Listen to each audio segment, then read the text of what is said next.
आणि जसं तू आता बोललीस की काय प्रॉब्लेम झाले की आपल्या फ्रेंड्सला सांगतात, फ्रेंड्सकडून सजेशन घेतात.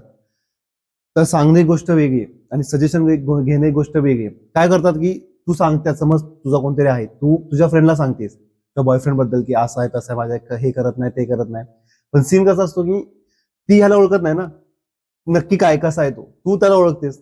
मग ती तिचा काहीतरी पॉईंट ऑफ व्ह्यू देणार, ती तिचा काहीतरी सजेशन देणार, त्यावर तू डिसिजन घेणार आणि तू त्याच्या अकॉर्डिंगली त्याला जज करणार. ते बरोबर नाही.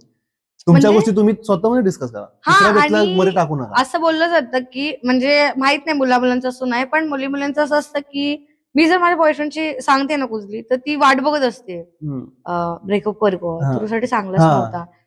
तर ते ब्रेकअप पर्यंत जातं रे. मग त्यापेक्षा तुम्ही बसून सॉर्ट करा. कारण तिसरा भले माझी किती जवळची मैत्रीण असू दे किंवा मित्र असू दे, मी जर त्याला सांगेन ना की त्याने आज असं वागला, तो असं करतो, मग त्याचं असं असतं की रिलेशनशिप टिकणार नाही तुझं, ब्रेकअप कर, तो व्यवस्थित नाहीये, तो असाच वागणार, तो टॉक्सिकच आहे, हे ते.